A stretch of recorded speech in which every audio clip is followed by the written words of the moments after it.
The gleaming halls of Station Beta 7's Galactic Medical Academy buzzed with nervous energy as students from across the galaxy gathered for their first integrated cinemedicine class.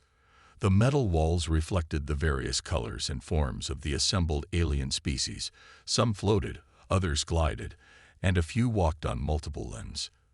But today, all attention focused on the Academy's newest and most controversial instructor. Dr. Mark stood at the front of the classroom, his sturdy frame and confident posture marking him instantly as a human from Earth, a notorious Deathworld. He wore the standard white medical uniform, though his carried subtle reinforcement to handle his greater muscle density. The decorated combat medic badge on his chest drew curious glances from his alien students. Blue, an Aquarian student whose water-filled environmental suit rippled with each movement, raised a tentacle-like appendage. Teacher, is it true that humans perform emergency medicine without pain suppressors? The liquid inside their suit swirled with anxiety.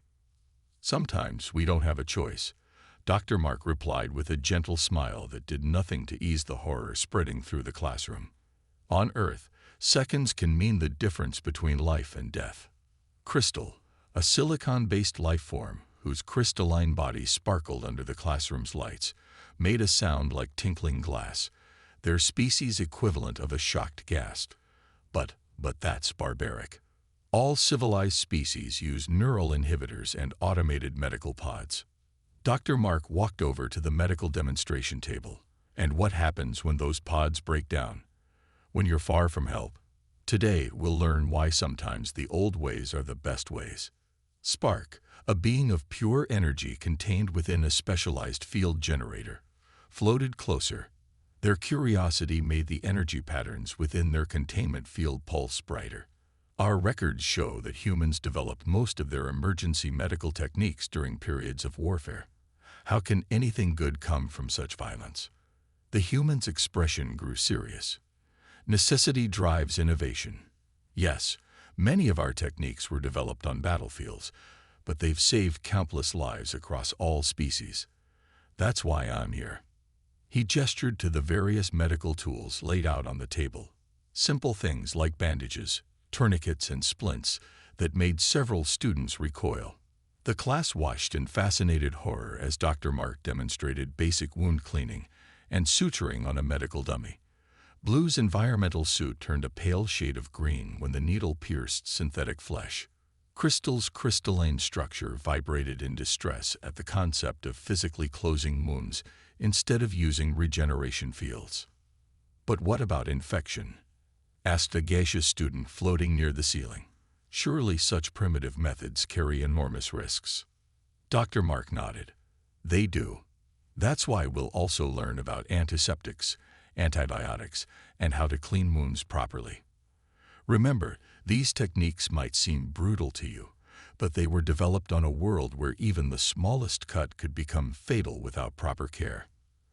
As the lecture continued, the alien students began to see a different side to human medical practices. Their horror slowly turned to grudging respect as Dr. Mark explained how each technique had been refined over centuries of human history. Next week, Dr. Mark announced as the class neared its end, we'll begin practical exercises. I expect each of you to master basic first aid suitable for at least 3 different species. The announcement sent a wave of nervous chatter through the classroom. Blue's water suit churned like a stormy ocean. Crystal's facets dulled slightly in anxiety. Even Spark's energy field flickered with apprehension. But beneath their fear, a new emotion began to emerge: curiosity. These primitive human techniques had helped their species survive on a world that should have killed them. Perhaps there was something to learn from these Deathworlders after all. As the students filed out, Dr. Mark smiled to himself. He'd seen that look before, the slow realization that sometimes the simplest solutions were the most effective. It reminded him of his first day as a combat medic, learning that all the advanced technology in the world couldn't replace the basics of keeping someone alive. The Galactic Medical Academy's experiment in cross-species medical training had begun, and if Dr. Mark had anything to say about it, these students would graduate knowing how to save lives with nothing but their hands and their wits, just as humans had done for thousands of years. The second week of classes at Station Beta 7's Galactic Medical Academy started with a demonstration that none of the alien students would ever forget. Dr. Mark stood beside a human-sized medical dummy at the front of the classroom, his expression serious as he surveyed his nervous students. "Today, we learn about CPR, cardiopulmonary resuscitation," he announced, placing his hands on the dummy's chest. "This is often the difference between life and death when someone's heart stops." The alien students watched in growing horror as Dr. Mark began compressing the dummy's chest with significant force. The sound of synthetic ribs cracking echoed through the classroom. Blue's environmental suit rippled violently, and Crystal's crystalline form took on a pale, cloudy appearance. You're destroying its skeletal structure," Crystal chimed in alarm, their crystalline body vibrating with distress. Dr. Mark continued the compressions as he spoke. "Sometimes we have to break ribs to keep the heart pumping. A broken rib can heal. A stopped heart means death." He demonstrated rescue breaths between compressions, explaining the importance of maintaining oxygen flow to the brain. Spark's energy field pulsed erratically, but why not use emergency stasis fields or neural pattern preservation? "Those are excellent tools when you have them," Dr. Mark replied, still performing compressions. "But what happens during a power failure or on a frontier world? Your patient won't survive the 30 minutes it takes to boot up emergency systems." He gestured for Blue to approach the demonstration table. The water-based alien moved forward hesitantly, their fluid form swishing inside their environmental suit. "Try the compressions," Dr. Mark instructed. "Remember, hard and fast. You need to move the blood." Blue extended their appendages, attempting to mimic the human's movements. Their first compression was barely a gentle push. "Harder," Dr. Mark encouraged. "You won't hurt them. They're already clinically dead without CPR." The concept of deliberately causing damage to save a life challenged everything the alien students had learned about medical care. Their species had developed medical technologies specifically to avoid such violent interventions. Yet here was this human, calmly explaining why sometimes the most brutal approach was the kindest option. "In the field," Dr. Mark continued, "you might have to perform CPR for hours. Your arms will burn, your back will ache, but you keep going because the alternative is losing your patient." He demonstrated proper hand positioning again. "This is why we started with basic physical conditioning last week."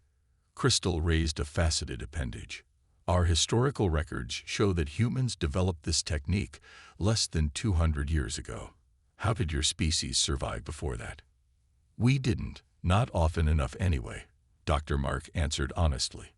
"That's why we keep developing new techniques, learning from each death to save future lives." He moved on to demonstrate the use of an automated external defibrillator, which made Spark drift backward nervously at the sight of electrical discharge being used therapeutically. The demonstration continued with other emergency techniques, the Heimlich maneuver, recovery position, and basic wound pressure points. Each new method seemed more shocking than the last to the alien students, yet they couldn't deny the logic behind each technique, the brutal efficiency it had evolved from humanity's struggle to survive on their death world. By the end of the class, Blue had successfully performed chest compressions, though their environmental suit needed rebalancing from the exertion. Crystal had overcome their initial horror enough to practice the recovery position, and Spark had learned to modulate their energy field to check for vital signs without causing interference.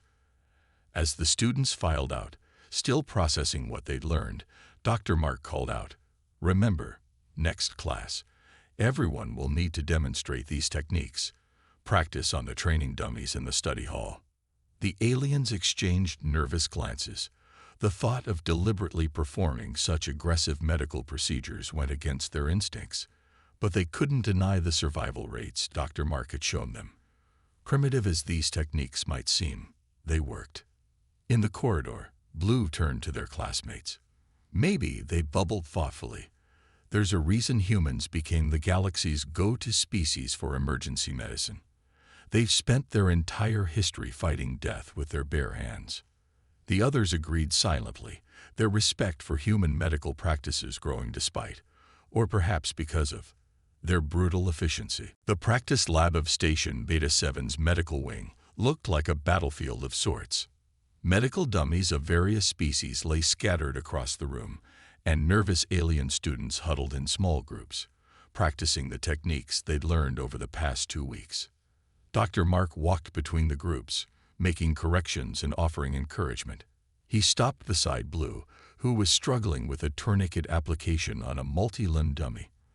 The water-based alien's environmental suit swirled with frustration as their appendages slipped on the strap. "Remember," Dr. Mark said, "you need to pull it tight enough to stop the blood flow. Imagine you're trying to pinch shut a water pipe." Blue's fluid form rippled with understanding at the familiar comparison. They tried again, this time managing to secure the tourniquet properly. "But what if I damage the limb?" they asked, their voice bubbling with worry. "A damaged limb can be repaired," Dr. Mark replied. "Blood loss kills in minutes. Make your choice and make it fast." The harsh reality of emergency medicine was slowly sinking in for his students. Across the room, Crystal sat motionless in front of their practice dummy, their crystalline form clouded with distress. Dr. Mark approached just as they were attempting to start an intravenous line, a particularly challenging task for a silicon-based life form whose natural body temperature could shatter most medical equipment. "I can't," Crystal chimed in despair. "My hands are too rigid. I'll damage the blood vessel." Dr. Mark pulled up a chair. "Then we adapt. Try wearing these thermally insulated gloves. They'll give you better control and protect the patient." He demonstrated the technique again, showing how Crystal could use their natural precision to their advantage. Meanwhile, Spark hovered anxiously near the cardiac arrest station. Their energy form flickered erratically as they watched the defibrillator demonstration. "But I am electricity," they crackled nervously. "What if I interfere with the equipment? What if I shock the patient accidentally?" "That's exactly why you need to practice," Dr. Mark explained. "You need to learn to control your energy output while working with electrical medical equipment. Start by practicing how to check for a pulse without causing interference." The practical session continued, each student facing their own unique challenges. A gaseous student learned to manipulate solid medical tools by adjusting their density. A gravity-sensitive alien discovered they could use their natural abilities to move injured patients safely. The breakthrough moment came when an emergency alert blared through the practice lab. Dr. Mark had secretly arranged for a surprise drill. A group of medical dummies suddenly began displaying various emergency conditions. One went into cardiac arrest, another started bleeding heavily, and a third showed signs of airway obstruction. "Multiple casualties," Dr. Mark announced. "Work together. You have 5 minutes to stabilize all patients." The initial panic quickly gave way to focused action. Blue coordinated the response, their fluid nature allowing them to move quickly between patients. Crystal's precise movements made them excellent at applying pressure bandages, while Spark discovered they could monitor electrical activity in medical equipment with unprecedented accuracy. Even more impressive was how they adapted the techniques for different species. Crystal figured out how to perform CPR on a gaseous life form by using crystalline resonance to create pressure waves. Blue developed a way to control bleeding in energy beings by using their water pressure to contain plasma leaks. As the drill ended, Dr. Mark surveyed the scene with pride. Every patient had been stabilized using proper emergency techniques. His students stood or floated around the practice area, exhausted but successful. "This," he said, "is why we practice. Every species has natural advantages and challenges when it comes to emergency medicine. Your job is to learn how to use your unique abilities while applying these universal principles." The aliens looked at their handiwork with new understanding. What had seemed brutally primitive at first now made perfect sense. They had learned to combine human emergency techniques with their own natural abilities, creating something entirely new in the process. As they cleaned up the practice lab, Blue turned to their classmates. "Maybe that's why humans survived their death world. They don't just endure, they adapt, and they teach others to adapt too. The others agreed. Their initial fear of human medical practices now transformed into respect for their versatility.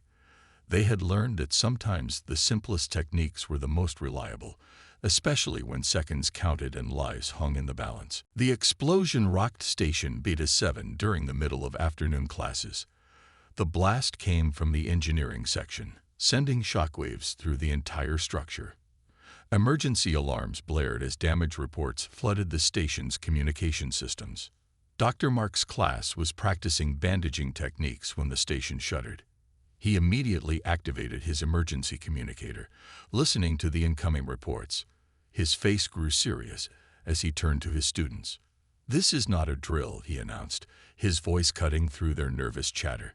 "Engineering section has multiple casualties.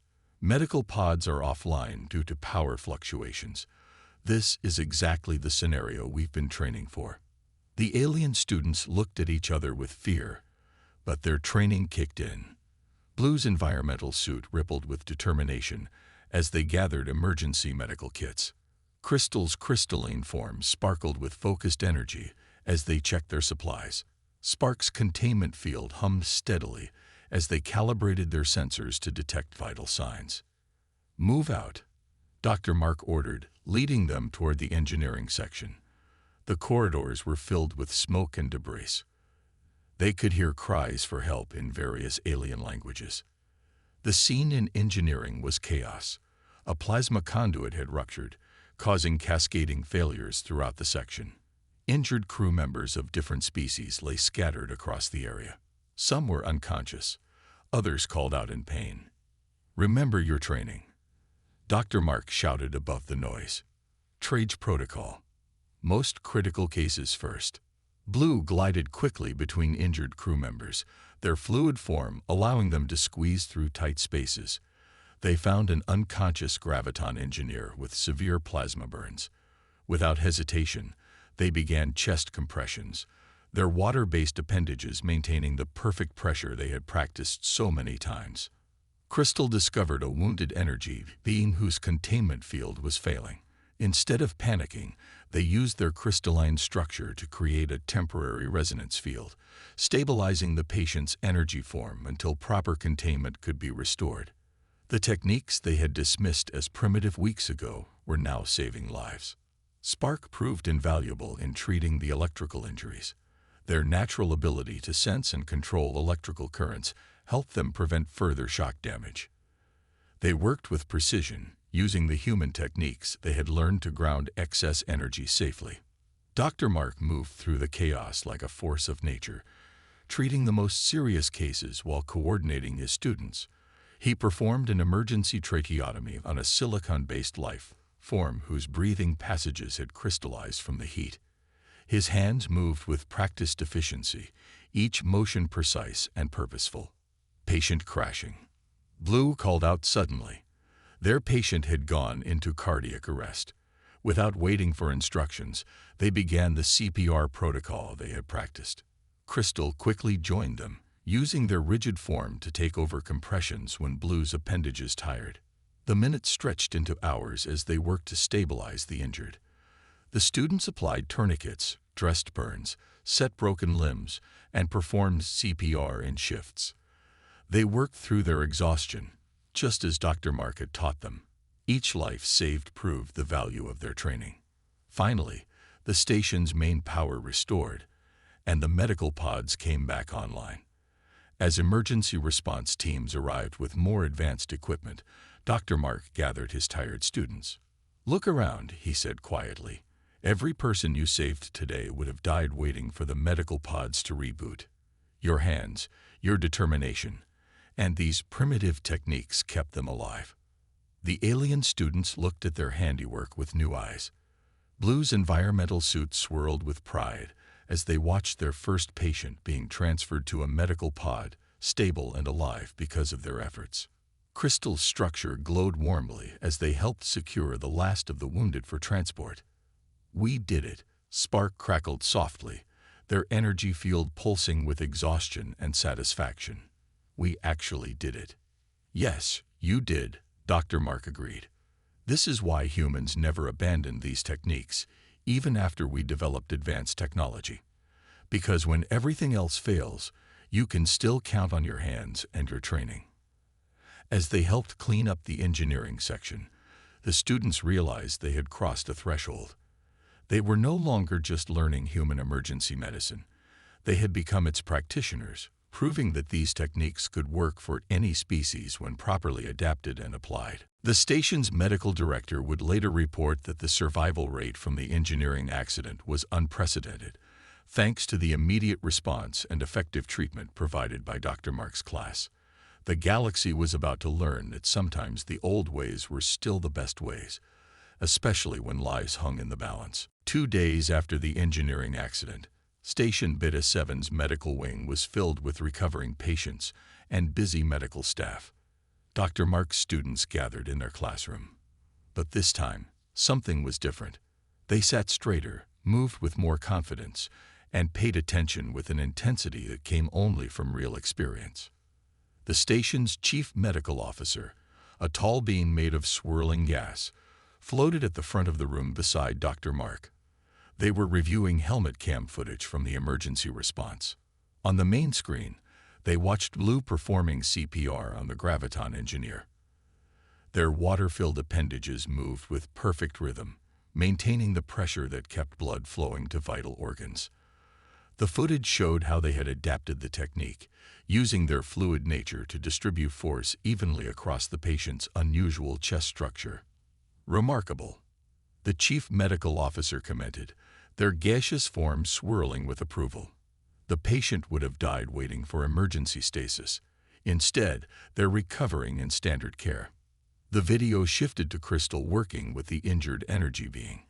Their crystalline body resonated at precisely the right frequency to contain the patient's destabilizing form. They had combined human emergency protocol with their natural abilities in a way nobody had thought possible. We've already received requests from 3 other stations for documentation on that technique, the chief medical officer announced. Crystal's facets gleamed with pride.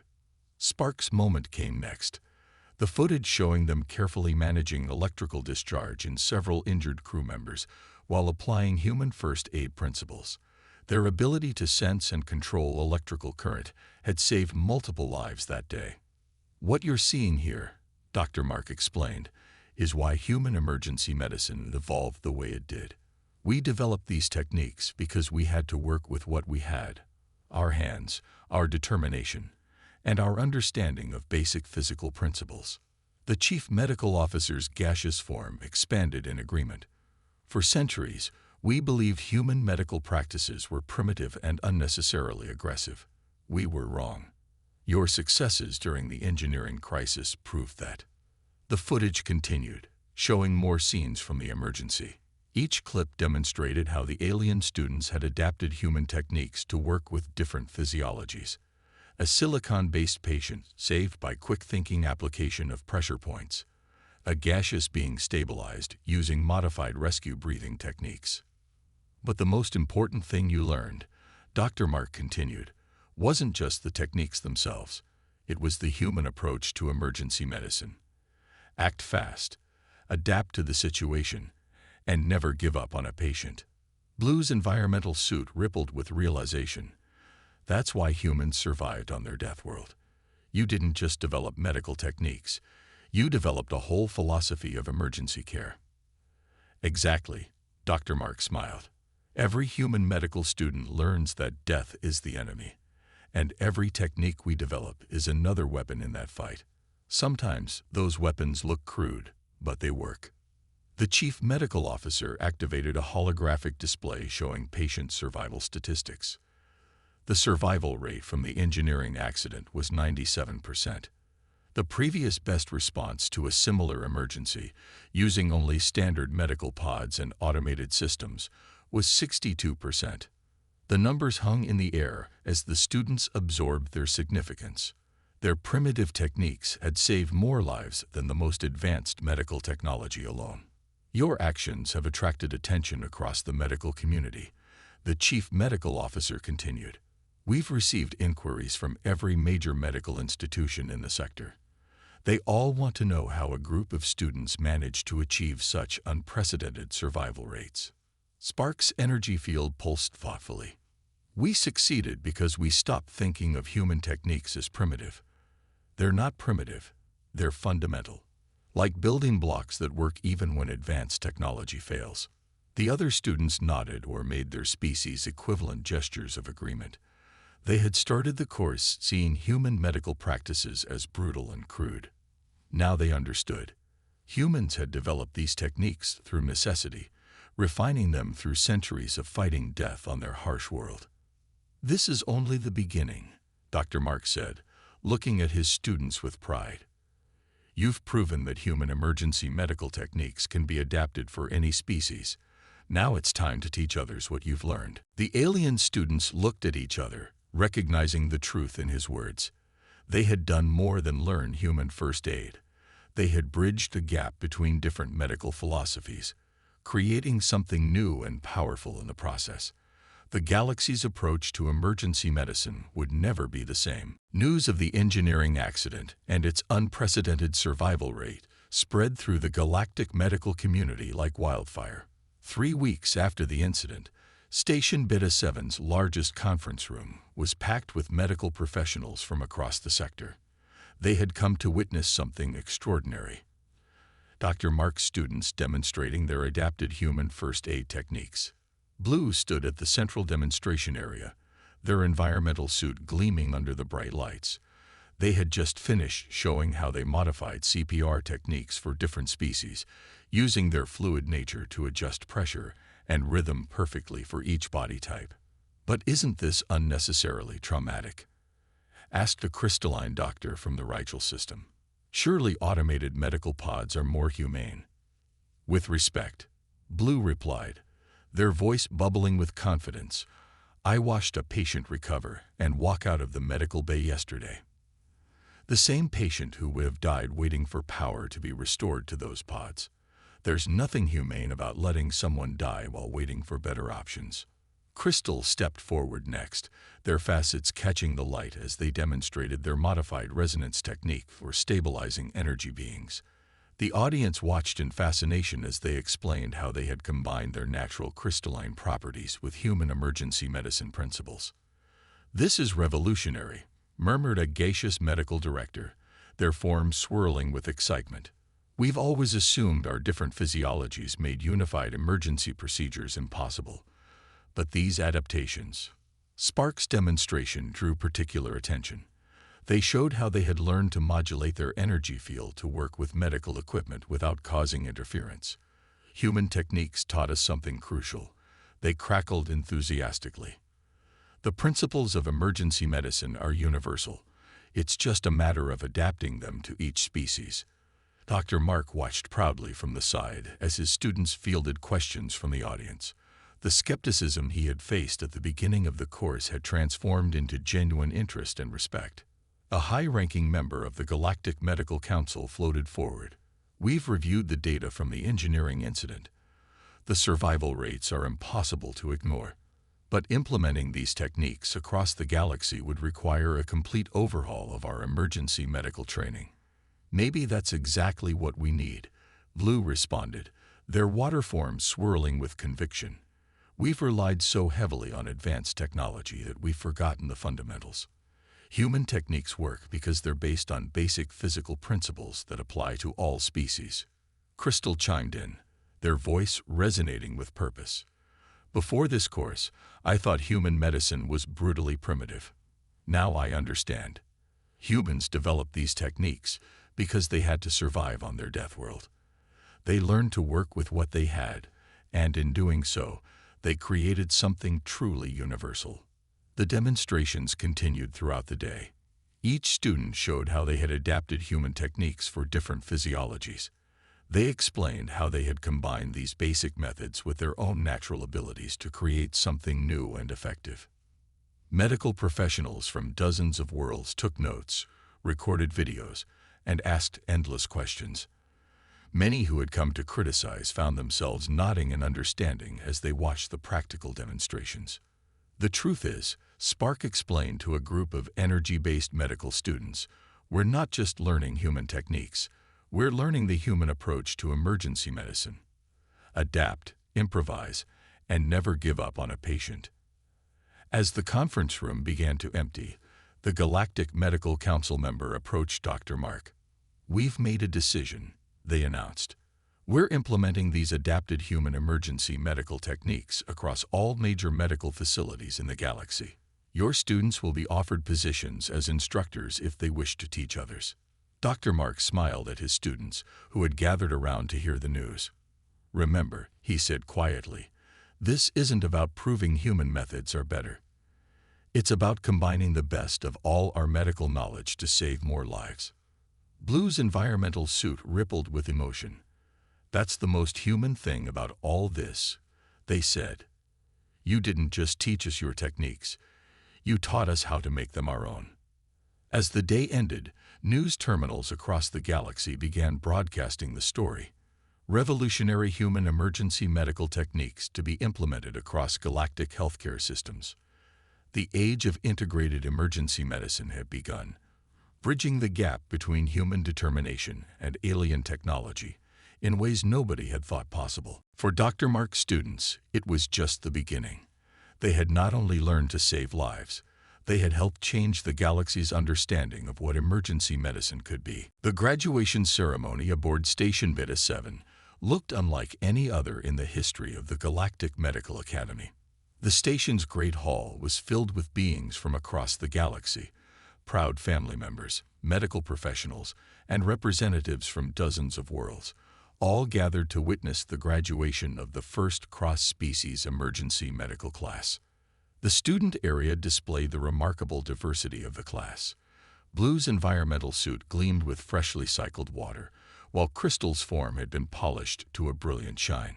Spark's energy field pulsed with barely contained excitement, creating small light shows in the air around them. Dr. Mark stood at the podium, his white medical uniform adorned with both human and galactic medals. The events of the past few months had changed more than just his students. They had transformed the entire field of emergency medicine. "When this class began," he started, his voice carrying across the hall, "many thought it was a mistake. How could primitive human medical techniques possibly improve upon our advanced technology? Today, we celebrate not just the graduation of these students, but the birth of a new era in galactic emergency medicine." Holographic displays around the hall showed footage from their training and the engineering accident. The audiences watched in respectful silence as the recordings demonstrated how each student had adapted human techniques to work with different species. But the real achievement, Dr. Mark continued, isn't just in the techniques they mastered. It's in what they discovered. That the principles of emergency medicine are universal. That sometimes the simplest solutions are the most reliable. That the determination to save lives transcends all our biological differences. One by one, the students came forward to receive their certifications. Each had to demonstrate a critical emergency technique as part of the ceremony. Blue perfectly executed a multi-species CPR sequence. Crystal showed their pioneering resonance stabilization technique. Spark demonstrated precise electrical monitoring and control that had already saved dozens of lives. The chief medical officer floated forward, their gaseous forms swirling with formal patterns. These graduates have already accepted positions across the galaxy. They will become instructors themselves, teaching these integrated techniques to new generations of medical professionals. What began in this classroom will spread throughout known space. A surprise announcement came next. The Galactic Medical Council has officially recognized human emergency medical techniques as a foundational requirement for all medical practitioners, the chief medical officer declared. Furthermore, we are establishing the Human Adaptive Medical Emergency Response Division, or HAMAD, with Dr. Mark as its first director. The hall erupted in various species versions of applause, flashing lights, resonating crystals, swirling gases, and more traditional clapping from those with solid forms. Blue glided to the podium to speak for the graduating class. Their environmental suit rippled with pride as they addressed the audience. "We came to this class thinking we would learn primitive survival techniques. Instead, we learned something far more valuable. We learned how humans fight death itself. They continued, their voice carrying the confidence of hard-won experience. On Earth, humans developed these techniques because their world gave them no choice. They had to learn to save lives with nothing but their hands and determination. What seemed brutal to us was actually the purest form of medical care, doing whatever it takes to keep a patient alive. Crystal chimed in, their crystalline voice ringing clear. We learned that advanced technology and basic techniques aren't opposites, they're complementary. The best emergency care comes from knowing how to use both. Spark crackled their agreement, their energy field forming patterns that translated across all species as enthusiasm. Human emergency medicine isn't just about the techniques, it's about the mindset. Never give up, adapt to the situation, and always believe you can save one more life. Dr. Mark looked at his graduates with pride. They had done more than master human medical techniques. They had bridged the gap between species that many had thought impossible to cross. They had proven that the fundamentals of saving lives were truly universal. As the ceremony concluded, the graduates gathered one last time as a class. They had started as skeptical students, become lifesavers during a crisis, and now stood ready to spread their knowledge across the galaxy. The Deathworlder methods they had once feared had become their greatest tools in the fight against death itself. Blue turned to Dr. Mark. You know, they bubbled thoughtfully. Maybe humans aren't Deathworlders after all. Maybe you're life worlds, because wherever you go, you teach others how to preserve life, no matter the odds. The others agreed. They had learned far more than emergency medicine in this class. They had learned the most important human lesson of all, that the determination to save lives could overcome any obstacle, bridge any difference, and unite any species in a common cause.